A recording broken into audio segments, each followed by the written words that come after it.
In the annals of history, few chapters are as harrowing as the persecution of those accused of witchcraft. From the dense forests of Europe to the burgeoning colonies of America, societies were gripped by an intense fear of dark forces, leading them to devise horrific punishments for anyone suspected of sorcery. Fueled by superstition, religious fervor, and a thirst for control, these punishments were as much a spectacle as they were a brutal means of enforcing conformity.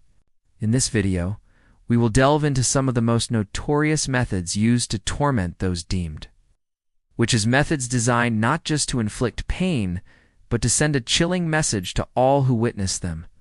Stay with us as we uncover these dark episodes in history, where mere accusation could mean a terrifying descent into unimaginable suffering. The term witch hunt refers not just to the act of punishing alleged witches, but to the widespread campaigns that fueled mass paranoia and rampant persecution. From the 15th to the 18th centuries, witch hunts plagued Europe, with the most infamous trials taking place in places like Salem, Massachusetts, and in regions across France, Germany, and Scotland. Often, these hunts were endorsed by influential institutions, driven by societal fears, religious beliefs, and superstitions. Driven by fear and fueled by religious authority, witch hunters scoured villages for any signs of witchcraft.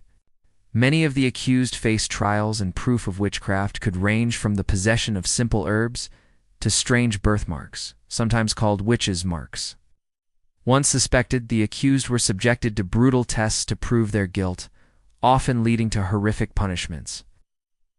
One of the most notorious methods used to extract confessions was the witch's chair. This particularly cruel instrument of torture reflected the terrifying lengths society would go to force confessions.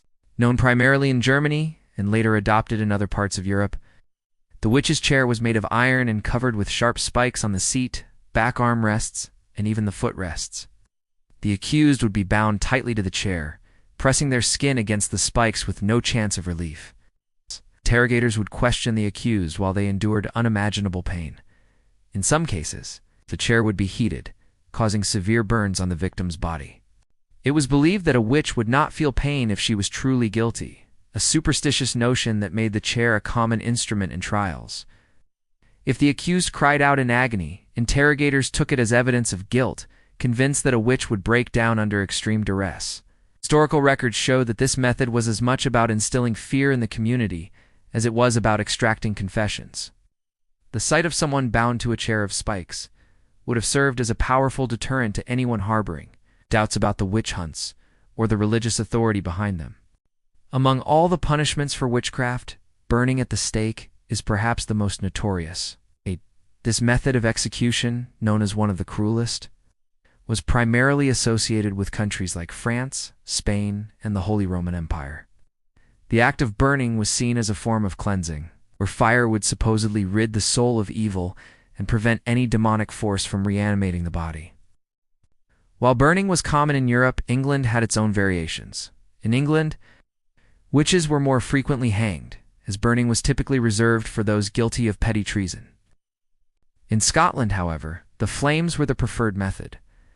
French philosopher Michel de Montaigne famously commented on the madness of burning accused witches, saying, "It is putting a very high price on one's conjectures to have a man roasted alive because of them."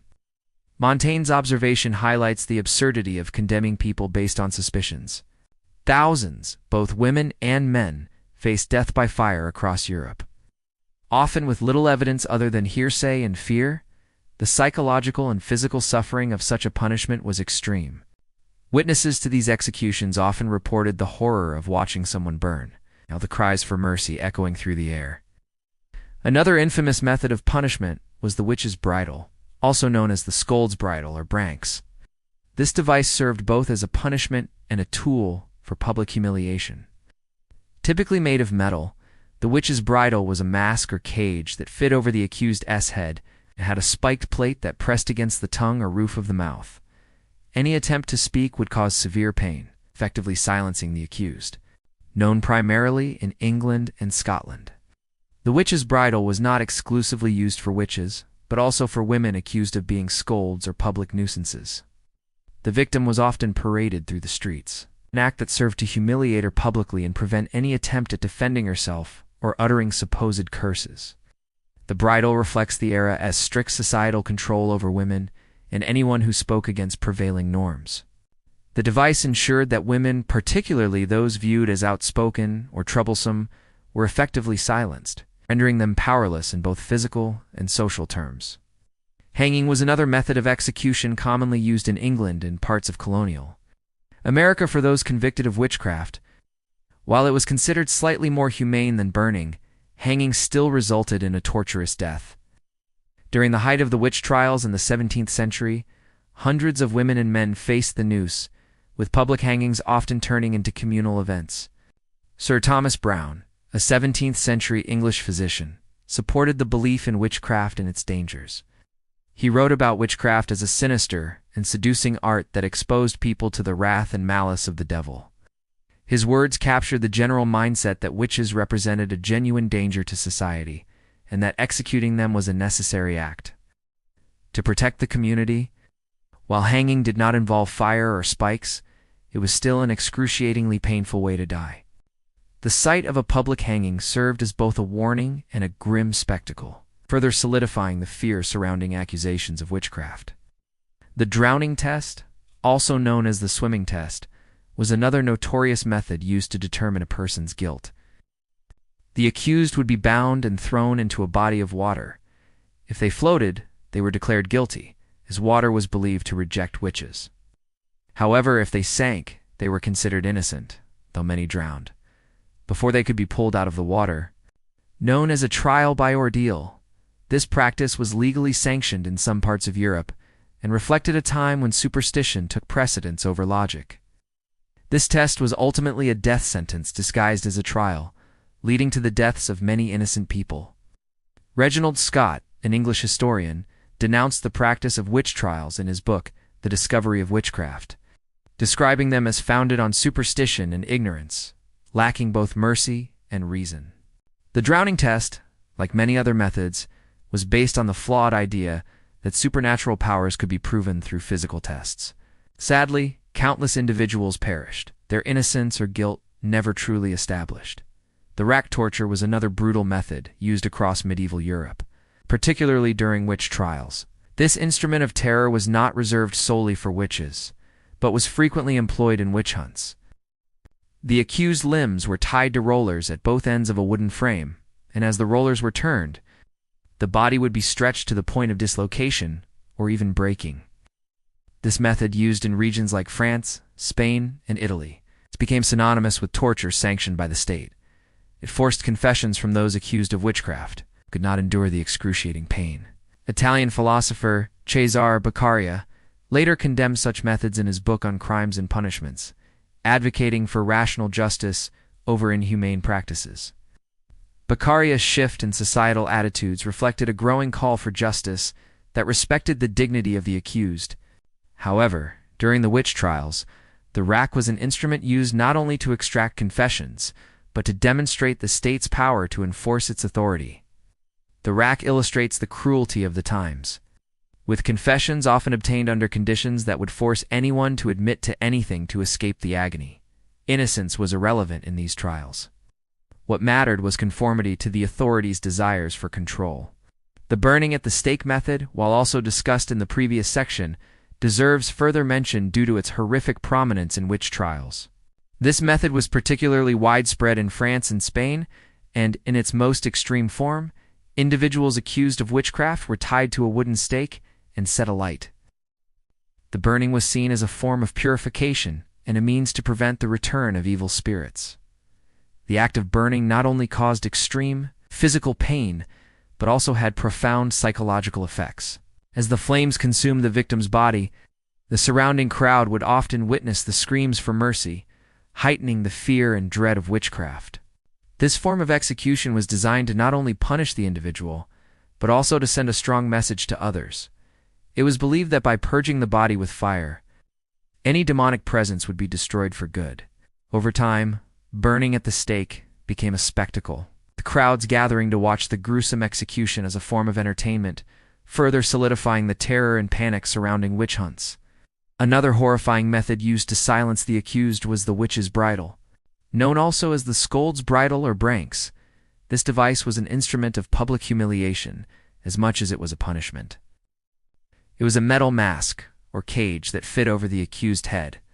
Designed with a spiked plate that pressed against the tongue or the roof of the mouth, the victim was unable to speak or protest, because any attempt to do so would result in severe pain. While not exclusively used for witches, the bridle was commonly employed for women accused of being scolds or public nuisances, particularly in England and Scotland. The primary purpose of this device was to prevent the accused from speaking or defending themselves. Victims were often paraded through the streets, humiliated before the public, and rendered powerless both physically and socially. The bridle was a tool used to reinforce the control society held over women, particularly those who dared speak out or challenge the norms of the time. This form of punishment reflected the strict societal expectations that women conform and remain silent, especially if they were viewed as troublesome. The drowning test, also known as the swimming test, was another notorious method of determining guilt or innocence. The accused was bound and thrown into a body of water. The belief was that if a person floated, they were guilty. As water was thought to reject witches, on the other hand, if they sank, they were considered innocent. However, the test was designed in such a way that it was effectively a death sentence. Those who sank, though innocent by the test's flawed logic, often drowned before they could be rescued. This trial by ordeal was legally sanctioned in some regions of Europe and was a perfect example of superstition taking precedence over logic and reason. Reginald Scott, an English historian, condemned this practice in his book The Discovery of Witchcraft, calling it a nonsensical and ignorant method rooted in fear. The test was not a fair judgment of guilt, but rather a horrific way to condemn people to death based on irrational beliefs. Countless innocent individuals perished in this way, their guilt or innocence never truly determined. Hanging as a method of execution, while less extreme than burning or the rack, was still a painful and public form of punishment for those accused of witchcraft.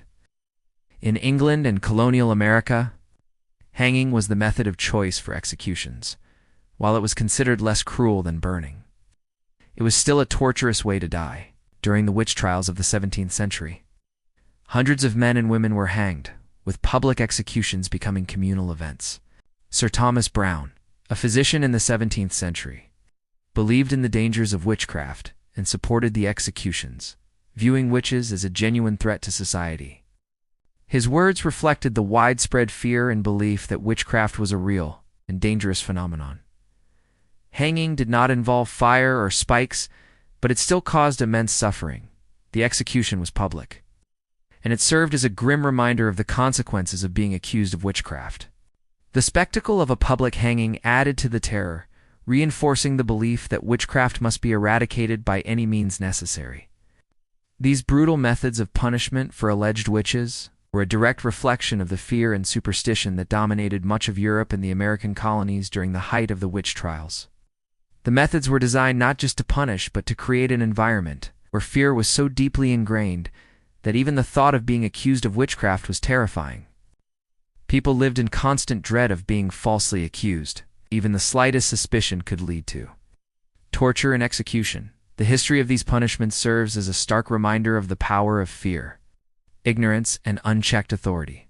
The horrors faced by the accused witches should encourage us to reflect on the importance of reason, empathy, and justice in our modern world.